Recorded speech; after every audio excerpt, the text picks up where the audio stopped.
அனைவருக்கும் வணக்கம். இந்த நம்ம என்ன பார்க்க போறோம்னா, ரயில்வே டிபார்ட்மெண்ட் வந்து பாத்தீங்கன்னா டெக்னீஷியனுக்கான டீடைல் நோட்டிபிகேஷன் வந்து கொடுத்துருக்காங்க. ஏற்கனவே நமக்கு வந்து ஷார்ட் நோட்டிபிகேஷன் கொடுத்துருந்தாங்க. ஸோ இப்போ வந்து பாத்தீங்கன்னா டீடைல் நோட்டிபிகேஷன் வந்து கொடுத்துருக்காங்க. அது மட்டும் இல்லாம இன்றுல இருந்து ஆன்லைன் அப்ளிகேஷன் வந்து ஸ்டார்ட் ஆகுது. ஸோ இந்த வீடியோ முழுமையா பார்த்துட்டு நீங்க வந்து இந்த ஜாபுக்கு வந்து நீங்க எலிஜிபிளா இருந்தீங்க அப்படின்னா இன்னிலிருந்தே வந்து நீங்க வந்து அப்ளை பண்ணிக்கலாம். ரைட்டா? சரி, ஏஜ் லிமிட் என்ன, எஜுகேஷன் குவாலிஃபிகேஷன் என்ன, மற்ற விவரங்கள் வந்து என்ன கொடுத்துருக்காங்க. ஆக்சுவலா வந்து பாத்தீங்கன்னா டெக்னீஷியன் வந்து இந்த டைம் வந்து எக்ஸாம் வந்து தமிழ்ல நடக்குது. ரைட்டா? ஸோ அதனால தமிழ்ல வந்து எப்படி கண்டக்ட் பண்ண போறாங்க, சிலபஸ் பேட்டர்ன் என்ன, என்னைக்கு வந்து அப்ளை பண்றது கடைசி, அப்ளிகேஷன் ஃபீஸ் என்ன, இது போன்ற முழுமையான விவரங்கள் வந்து நம்ம வீடியோல பார்க்கலாம். ஸோ அதை பார்க்கறதுக்கு முன்னாடி இப்போ நீங்க பார்க்கறது வந்து வின்னெக்ஸோட புதிய யூடியூப் சேனல், மறக்காம இதை சப்ஸ்கிரைப் பண்ணி ஃபாலோ பண்ணிக்கோங்க. இதுக்கப்புறம் அரசு வேலைவாய்ப்பு செய்திகள் எல்லாமே நம்ம இந்த புதிய யூடியூப் சேனல் தான் வந்து நம்ம கொடுக்க போறோம். ரைட்டா?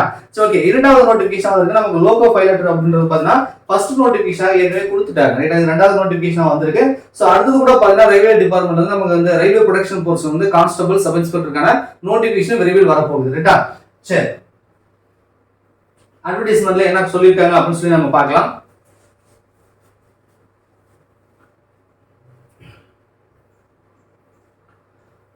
நான் ஏற்கனவே சொல்லிட்டேன், 9/3/2024 இன்னிலிருந்து ஆன்லைன் அப்ளிகேஷன் வந்து ஸ்டார்ட் ஆகுது. ஸோ நீங்க எலிஜிபிலிட்டி இருந்தீங்கன்னா இன்னிலிருந்து வந்து பாத்தீங்கன்னா நீங்க வந்து அப்ளை பண்ண ஸ்டார்ட் பண்ணிக்கலாம். 9/3/2024 ஸ்டார்ட் பண்றாங்க. கடைசி தேதி 8/4/2024 வரைக்கும் நமக்கு வந்து டைம் கொடுத்துருக்காங்க. ஸோ ஏதாவது நீங்க மாடிஃபிகேஷன் பண்ணணும் அப்படின்னா 9/4/2024 வந்து 18/4/2024 நீங்க அப்ளிகேஷன் வந்து மாடிஃபை பண்றதா தான் பண்ணிக்கலாம். பட் அதுக்கு வந்து பேமெண்ட் பண்ணி நீங்க மாடிஃபை பண்ற மாதிரி இருக்குமா அப்படின்றத கொடுத்துருக்காங்க. ஸோ அடுத்தது வந்து பாத்தீங்க அப்படின்னா என்னென்ன போஸ்ட் சார் வந்திருக்கு அப்படின்னு நீங்க பாத்தீங்கன்னா டெக்னீஷியன் கிரேட் 1 சிக்னல் ஒன்று கொடுத்துருக்காங்க, டெக்னீஷியன் கிரேட் 3 அப்படின்னு சொல்லி ரெண்டு விதமான போஸ்ட் கொடுத்துருக்காங்க. இந்த கிரேட் 1ன்றது லெவல் 5ல வந்து 29,200 சம்பளம், கிரேட் 3ன்றது லெவல் 2ல 19,900 வந்து சம்பளமா வருது. ஸோ இதுக்கு வந்து ஏஜ் லிமிட் வந்து பாத்தீங்க அப்படின்னா 18ல இருந்து 36 வந்து பாத்தீங்கன்னா கிரேட் 1க்கும், கிரேட் 3க்கு வந்து 18ல இருந்து 33 அப்படின்றது வந்து கொடுத்துருக்காங்க. இது குறைந்தபட்சம் 18, அதிகபட்சம் இந்த ஏஜ். ஸோ இந்த ஏஜுக்கு மேலே வந்து அப்ளை பண்ண முடியாது அப்படின்னா நீங்க அப்ளை பண்ணலாம். ஸோ ஏஜ் ரிலாக்ஸேஷன் வந்து கொடுத்துருப்பாங்க, பின்னாடி கொடுத்துருப்பாங்க, அதை சொல்றேன். ரைட்டா? ஸோ எவ்வளவு சார் வேகன்சி ஒட்டுமொத்தமா வந்திருக்கு அப்படின்னு நீங்க பாத்தீங்கன்னா வேகன்சி ஒட்டுமொத்தமா சொல்லணும் அப்படின்னா 9,144 வேகன்சி வந்து கொடுத்துருக்காங்க. 9,144 வேகன்சி கொடுத்துருக்காங்க. இதுல கிரேட் 1க்கு வந்து கொஞ்சம் கம்மியா தான் இருக்குது, 1,092 போட்டிருக்காங்க. இதே கிரேட் 3 பாத்தீங்கன்னா 8,052 வேகன்சி இருக்கு. ஸோ இந்த கிரேட் 1 பொறுத்த வரைக்கும் பாத்தீங்கன்னா நீங்க இன்ஜினியரிங் பட்டதாரிகள், டிப்ளமோ, பிஎஸ்சி பிரான்ச் சொல்லியிருக்காங்க, அந்த மாதிரி பிஎஸ்சி டிகிரி முடிச்சு கூட அப்ளை பண்ண முடியும். இது டெக்னீஷியன் கிரேட் 3க்கு பாத்தீங்கன்னா 10th ஐடிஐ இல்லைன்னா ரயில்வே டிபார்ட்மெண்ட்ல நம்ம அப்ரெண்டிஸ் படிச்சிருப்போம் இல்லையா, ஸோ இவங்க எல்லாமே வந்து நீங்க அப்ளை பண்ண மாதிரி இருக்கும். டீடைல் எஜுகேஷன் குவாலிஃபிகேஷன் வந்து பின்னாடி கொடுத்துருக்காங்க, அதை நான் 1 by 1 உங்களுக்கு வந்து நான் சொல்றேன். ஓகேவா? சோ இதுல வந்து பாத்தீங்கன்னா ஹைலைட் பண்ணி ஒரு விஷயம் காட்டியிருக்காங்க, அது இப்பயும் நம்ம பாத்துக்கலாம். அது என்ன சொல்றாங்கன்னா நீங்க வந்து ஃபைனல் ரிசல்ட்டுக்காக வெயிட் பண்ணிட்டு இருக்கீங்க. இவங்க என்ன எஜுகேஷன் குவாலிஃபிகேஷன் கொடுத்துருக்காங்களோ ஸோ அதை பொறுத்து, உதாரணத்துக்கு ஐடிஐ கொடுத்துருக்காங்க, ஒரு டிகிரி டிப்ளமோ கொடுத்துருக்காங்கன்னா நீங்க இப்பதான் ஃபைனல் செமஸ்டர் முடிச்சிருக்கீங்க, ரிசல்ட் இன்னும் வரல அப்படின்னா நீங்க வந்து அப்ளை பண்ண முடியாது. Candidate waiting for final result to prescribe the education அல்லது technical qualification or not eligible to அப்ளைட்டாங்க. ஸோ கண்டிப்பா வந்து இவங்க சொல்லக்கூடிய இந்த டேட் பிரகாரம் பாத்தீங்கன்னா எஜுகேஷன் குவாலிஃபிகேஷன் வந்து கம்ப்ளீட் ஆயிருக்கணும், ரிசல்ட் வந்திருக்கணும். நான் ஃபைனல் இயர் படிக்கிறேன் சார், ஃபைனல் செமஸ்டர் படிச்சிருக்கேன், நான் அப்பதான் எழுத போறேன், அது எழுதியிருக்கேன், ரிசல்ட் இன்னும் வரலன்னா நீங்க வந்து அப்ளை பண்ண முடியாதுன்றத ஸ்டார்டிங்ல வந்து தெளிவுபடுத்திருக்காங்க. ரைட்டா? ஸோ அடுத்து என்ன சொல்லியிருக்காங்க பார்க்கலாம்.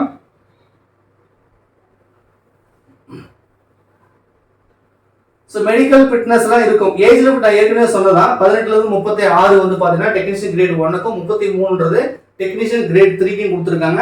ஸோ அதுக்கப்புறம் ஏஜ் ரிலாக்ஸேஷன் வந்து கொடுத்துருப்பாங்க, அதை நம்ம 1 by 1 நம்ம பார்க்கலாம். ஏஜ் ரிலாக்ஸேஷனை பொறுத்த வரைக்கும் நமக்கு தெரிஞ்சதா, சென்ட்ரல் கவர்மெண்ட்டை பொறுத்த வரைக்கும் எப்பயும் பாத்தீங்கன்னா ஓபிசிக்கு 3 இயர்ஸும், எஸ்சிஎஸ்டிக்கு 5 இயர்ஸும், மாற்றுத்திறனாளிக்கு 10 வருஷம் கொடுத்துருப்பாங்க. அது பின்னாடி டேபிள் போட்டு கொடுத்துருப்பாங்க, அதை நான் சொல்றேன். ஓகேவா? சரி, ஆக்சுவலா வந்து கொரோனாக்காக ஒரு 3 இயர்ஸ் ரிலாக்ஸேஷன் கொடுத்துதான் அந்த இதை ஏஜ் லிமிட்டே வந்து கொடுத்துருக்காங்க, அதையும் நீங்க வந்து பாத்துக்கணும். ரைட்டா? ஸோ நிறைய விஷயங்கள் வந்து ரயில்வே டிபார்ட்மெண்ட் வந்து கொடுத்துருப்பாங்க. நான் வந்து முக்கியமான விஷயங்கள் மட்டும் உங்களுக்கு வந்து நான் சொல்லிடுறேன். ஓகேவா? ஸோ முக்கியமான ஏஜ் லிமிட், எஜுகேஷன் குவாலிஃபிகேஷன், முக்கியமான டீட்டெயில் இருக்கும் இல்லையா, அது மட்டும் நான் வந்து பார்த்துக்கலாம். ஸோ வேகன்சி எல்லாம் பின்னாடி கொடுத்துருக்குதா சொல்றாங்க. அனெக்சரி 1, 2ல வந்து கொடுத்துருப்பாங்க. ரைட்டா? வேகன்சி அது நம்ம சென்னைக்குன்னு தனியாக வேகன்சி கொடுத்துருப்பாங்க. ஸோ அதையும் நம்ம வந்து பார்த்துக்கலாம். ஸோ மெடிக்கல் ஸ்டாண்டர்ட் கொடுத்துருக்காங்க, இதெல்லாம் வந்து எப்பயும் நார்மலாக இருக்கிறது தான். ரைட்டா? ஸோ ஏஜ் லிமிட் பாருங்க, நம்ம சொன்ன மாதிரி வந்து 33, 33 30ன்றது பாத்தீங்கன்னா அது வந்து நார்மலா இருக்கிறது ரைட்டா. இப்போ வந்து அந்த 3 இயர்ஸ் கொரோனா பேண்டமிக் கொடுத்த ரிலாக்ஸேஷன் பொறுத்து தான் இந்த 36 33ன்றது ரைட்டா. 36 33 36 33ன்றது unreserved OC category general category மட்டும் தான். நீங்க பிசி பிசி முஸ்லீம் எம்பிசி எஸ்சி எஸ்சி எஸ்டி இந்த மாதிரி கேட்டகரி உள்ள வந்தீங்கன்னா உங்களுக்கு ரிலாக்ஸேஷன் வந்து கொடுத்துருப்பாங்க. ஸோ ரிலாக்ஸேஷன் பாத்தீங்க அப்படின்னா எஸ்சி எஸ்டி கேண்டிடேட் வந்து 5 இயர்ஸ் வந்து ரிலாக்ஸேஷன் கொடுத்துருக்காங்க. ஸோ நீங்க அந்த மேக்ஸிமம் ஏஜ் லிமிட்ல இருந்து 5 வருஷம் எக்ஸ்ட்ரா நீங்க பண்ணிக்கலாம். ஓபிசிக்கு வந்து 3 இயர்ஸ் கொடுத்துருக்காங்க. ஸோ எக்ஸர்சைஸ் ரிலாக்ஸேஷன் இருக்கு. மாற்றுத்திறனாளிகள் வந்து ஒவ்வொரு கேட்டகரியும் தனியாக கொடுத்துருப்பாங்க. பட் பொதுவாக சொல்லணும்னா மாற்றுத்திறனாளிகளுக்கு 10 வருஷம் வந்து ரிலாக்ஸேஷன் இருக்கு. ஸோ இந்த ரிலாக்ஸேஷன் யூஸ் பண்ணி கூட நீங்க வந்து அப்ளை பண்ணிக்க முடியும். 2 போஸ்ட்டுக்குமே ரிலாக்ஸேஷன் இருக்கும் ரைட்டா. கிரேட் 1க்கும் சரி கிரேட் 3க்கும் சரி 2 விதமான போஸ்ட்டுக்குமே என்ன பண்ணிருக்காங்க ஏஜ் ரிலாக்ஸேஷன் வந்து கொடுத்துருக்காங்க ரைட்டா. ஸோ இன்னும் டேட் போட்டு வந்து மென்ஷன் பண்ணி கொடுத்துருக்காங்க. அதை நம்ம பார்த்துக்கலாம். எஜுகேஷன் குவாலிஃபிகேஷன் பொறுத்த வரைக்கும் இது ஷார்ட்டா முடிச்சிட்டாங்க ரைட்டா. எஜுகேஷனல் டெக்னிக்கல் குவாலிஃபிகேஷன் போட்டிருக்காங்க. ஆக்சுவலா வந்து இது அனெக்சரி 7 தெளிவுபடுத்திருக்காங்க. அனெக்சரி 7 வந்து இதுக்கு என்ன சார் படிச்சிருக்கணும், இதுக்கு அப்ளை பண்றதுக்கு எஜுகேஷன் குவாலிஃபிகேஷன் என்ன இருக்குன்றதை நான் வந்து சொல்றேன் ஓகேவா. ஸோ எக்ஸாமினேஷன் ஃபீஸ் இதுக்கு அப்ளை பண்றதுக்கு நீங்க பாத்தீங்க அப்படின்னா ஜெனரலா வந்து பாத்தீங்கன்னா உங்களுக்கு 500 ரூபாய் வந்து அப்ளிகேஷன் ஃபீஸ் கொடுத்துருக்காங்க. இதே SC ST female ex service man இந்த மாதிரி இருக்கு, மூன்றாவது டிரான்ஸ்ஜெண்டர் இந்த மாதிரி இருக்கீங்கன்னா உங்களுக்கு வந்து 250 ரூபாய் வந்து ஃபீஸை வந்து அப்ளை பண்றதுக்கான ஃபீஸை வந்து கொடுத்துருக்காங்க. இது வந்து ரீஃபண்ட் பண்ணிடுவாங்க. எக்ஸாம் எழுதுனீங்கன்னா உங்களுக்கு வந்து ரீஃபண்ட் பண்றதா வந்து கொடுத்துருக்காங்க. ஸோ இவங்களுக்கு 400 ரூபாய் வந்து ரீஃபண்ட் பண்றதா வந்து கொடுத்துருக்காங்க.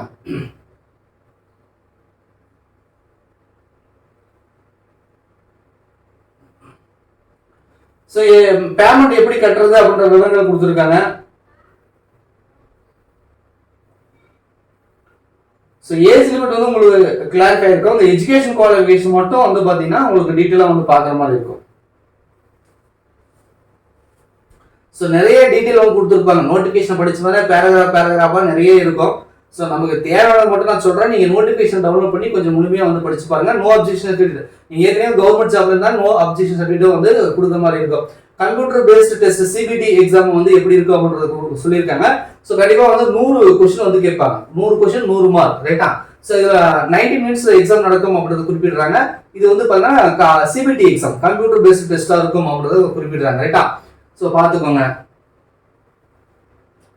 ஸோ சிலபஸ் வந்து கொடுத்துருக்காங்க. டெக்னீஷியன் கிரேட் 1 சிக்னலுக்கு பார்த்தீங்கன்னா ஜெனரல் அவேர்னஸ் இருக்கு, ஜெனரல் இன்டெலிஜென்ஸ் அண்ட் ரீசனிங் பத்தி கொடுத்துருக்காங்க, பேசிக் கம்ப்யூட்டர் அண்ட் அப்ளிகேஷன் இருக்கு, மேத்தமெட்டிக்ஸ் இருக்கு, பேசிக் சயின்ஸ் அண்ட் இன்ஜினியரிங் கொடுத்துருக்காங்க. So basic science and engineering தான் வந்து பார்த்தீங்கன்னா நிறைய கொஸ்டின் வந்து கேட்பாங்க. இது வந்து கொஞ்சம் உங்களுடைய சப்ஜெக்ட் ஓரியன்டா வந்து இருக்கும் ரைட்டா. ஸோ பேட்டர்ன் பார்த்தீங்கன்னா உங்களுக்கு தெரியும். இந்த பாருங்க பேசிக் சயின்ஸ் அண்ட் இன்ஜினியரிங் மட்டும் 35 கொஸ்டின் வருது, மேத்தமெட்டிக்ஸ்ல 20 கொஸ்டின், கம்ப்யூட்டர்ல 20 கொஸ்டின், ஜெனரல் இன்டெலிஜென்ஸ் ரீசனிங்ல 15 கொஸ்டின், ஜெனரல் அவேர்னஸ்ல 10 கொஸ்டின் தான் கொடுத்துருக்காங்க. மொத்தம் 100 கொஸ்டின் 100 மார்க் இருக்கு. நெகட்டிவ் மார்க்கும் இருக்கு. 1/3 வந்து நெகட்டிவ் மார்க் ரைட்டா. 1/3 வந்து நெகட்டிவ் மார்க். ஸோ அடுத்தது வந்து பேட்டர்ன் வந்து கொடுத்துருக்காங்க. கிரேட் 3க்கும் சிலபஸ் பாத்தீங்க அப்படின்னா கொஞ்சம் ஈஸியா இருக்கு. ஏன்னா இது வந்து பாத்தீங்கன்னா 10th ஐடி முடிச்சவங்கன்றதுனால இவங்களுக்கான சிலபஸ் பாத்தீங்கன்னா mathematics, general intelligence and reasoning இருக்கு, ஜெனரல் சயின்ஸ் இருக்கு, ஜெனரல் அவேர்னஸ் இருக்கு. இவ்வளவுதான். ஸோ இந்த கிரேட் 3 பொறுத்த வரைக்கும் சிலபஸ் கொஞ்சம் ஈஸியா தான் இருக்கும் ரைட்டா. இவங்களுக்கு பார்த்தீங்கன்னா mathematics 25 question, general intelligence reasoning வந்து 25 கொஸ்டின், ஜெனரல் சயின்ஸ் வந்து 40 question. So science very very important. டெக்னீஷியனுக்கு வேகன்சி அதிகம். நிறைய பேர் அப்ளை பண்றது இந்த டெக்னீஷியன் 3 தான் பண்ணுவீங்க. நான் ஐடி முடிச்சிருப்பீங்க அல்லது அப்ரெண்டிஸ் முடிச்சிருந்தீங்கன்னா இது அப்ளை பண்ணுவீங்க. சயின்ஸ் வந்து 40 கொஸ்டின் கேட்கறாங்க. ஜெனரல் அவேர்னஸ் கம்மி தான், 10 கொஸ்டின், மொத்தம் 100 கொஸ்டின் 100 மார்க் கொடுத்துருக்காங்க ரைட்டா. ஸோ பாத்துக்கோங்க. சயின்ஸை பொறுத்த வரைக்கும் நீங்க சிபிஎஸ்சி புக் படிச்சீங்கன்னா கொஞ்சம் வந்து ஈஸியா இருக்கும். டாக்குமெண்ட் வெரிஃபிகேஷன் நடக்கும். எப்படி அப்ளை பண்றது, ஹவு டு அப்ளை விவரங்கள்லாம் வந்து கொடுத்துருக்காங்க. ஸோ அது லிஸ்ட் ஆஃப் ஆர்ஆர்பி வெப்சைட் இதெல்லாம் நமக்கு தெரிஞ்ச விஷயம் தான். இம்பார்ட்டன்ட் பாயிண்ட் வந்து கொடுத்துருக்காங்க. ஸோ இதுல வந்து பாத்தீங்கன்னா உங்களுக்கு தெரியும். சார் தேர்வு தமிழ்ல நடக்குன்னு சொன்னீங்களே, எக்ஸாம் வந்து தமிழ் நடக்குமா அப்படின்னா எஸ், எக்ஸாம் வந்து தமிழ்ல நடக்கும். இந்த பாருங்க medium of examination question for CBT will be available in English and Hindi போட்டிருக்காங்க. அது மட்டும் இல்லாம ஒரு 13 ரீஜனல் லாங்குவேஜ்ல வந்து கொடுத்துருக்காங்க. அந்த 13 ரீஜனல் லாங்குவேஜ்ல தமிழும் வந்து ஒன் ஆஃப் த லாங்குவேஜை கொடுத்துருக்காங்க. ஸோ அப்ளை பண்ணும்போதே நீங்க தமிழ்ல எக்ஸாம் எழுதுறீங்களான்னு கேட்டுச்சு அப்படின்னா நீங்க தமிழை சூஸ் பண்ணீங்க அப்படின்னா கொஸ்டின் வந்து உங்களுக்கு இங்கிலீஷ் அண்ட் தமிழ்ல வரும். ஸோ அதனால தமிழ் மீடியம் ஸ்டூடெண்டா இருக்கீங்க அப்படின்னா ஸோ நீங்க தமிழ்லயுமே இந்த தேர்வை எழுதிக்க முடியும் அப்படின்றத தெரிஞ்சுக்கோங்க. தேர்வு வந்து தமிழ்ல நடக்கிறது நம்ம தமிழ்நாடு ஸ்டூடெண்ட்டுக்கு ஒரு பிளஸ் பாயிண்ட்.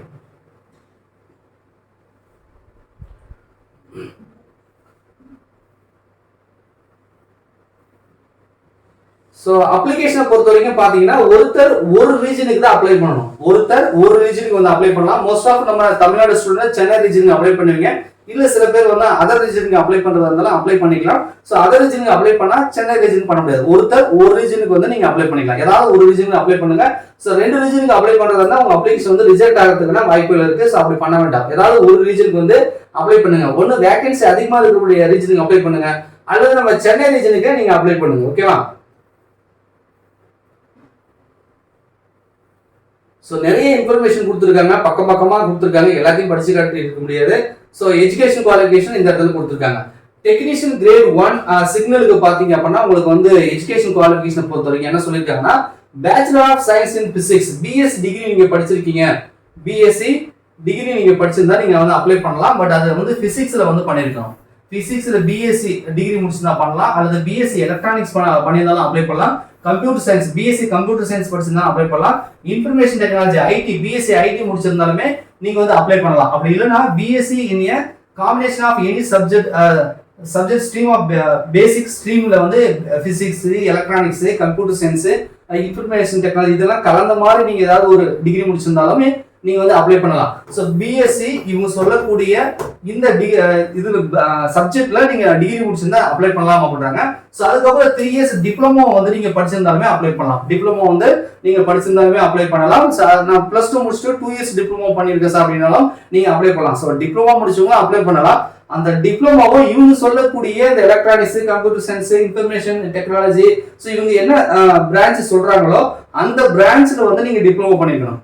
உங்களுக்கு புரியுமா சொல்லணும்னா, இப்போ டிப்ளமோ வந்து சிவில் மெக்கானிக்லாம் நீங்க எலிஜிபிள் ஆக மாட்டீங்க. ரைட்டா? இவங்க சொல்லக்கூடிய அந்த பிரான்ச்ல நீங்க வந்து டிப்ளமோ படிச்சிருக்கணும். அப்படி இல்லைன்னா நீங்க டிகிரி கூட படிச்சிருக்கலாம். Degree in engineering above the basic stream, அல்லது வந்து combination of any of above basic stream அப்படின்னு சொல்றாங்க. ஸோ இன்ஜினியரிங் முடிச்சவங்களும் அப்ளை பண்ணலாம், டிப்ளமோ முடிச்சவங்களும் அப்ளை பண்ணலாம். இவங்க சொல்லக்கூடிய பிஎஸ்சி டிகிரியுமே வந்து நீங்க எலிஜிபிளா இருக்கு. இது இந்த போஸ்ட்டுக்கு மட்டும்தான், கிரேட் 1க்கு மட்டும்தான். இதே நீங்க கிரேட் 3க்கு வந்தீங்க அப்படின்னா,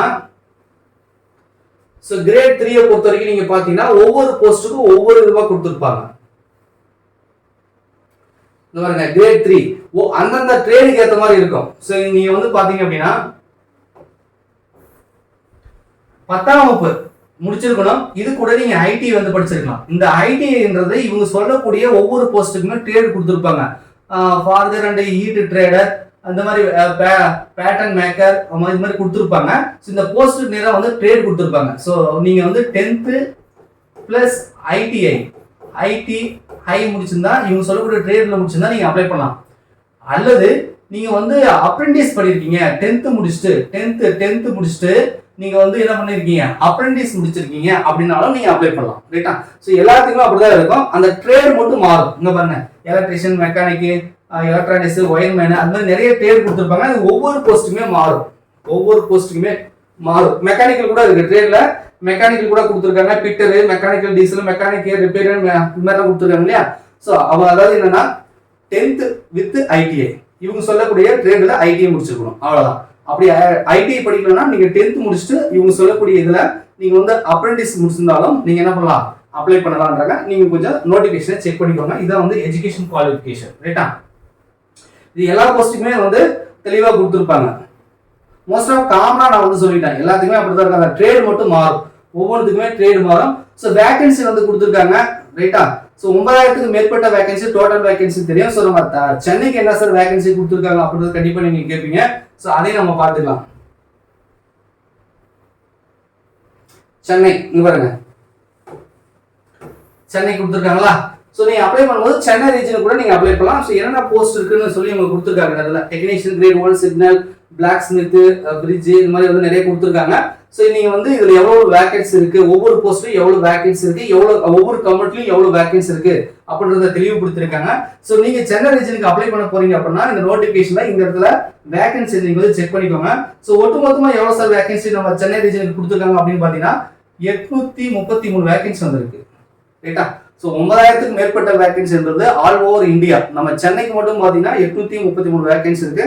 ஸோ நீங்க வந்து தாராளமா வந்து அப்ளை பண்ணலாம். மற்ற ரீஜனுக்கு பாத்தீங்கன்னா இதை விட குறைவாகவும் இருக்கு. ஒரு சிலர் மட்டும் தான் 1000 வந்து கிராஸ் பண்ணிருக்கு. ஸோ சென்னை ரீஜனை பொறுத்த வரைக்கும் நமக்கு வந்து வேகன்சி பல்கா தான் இருக்கு.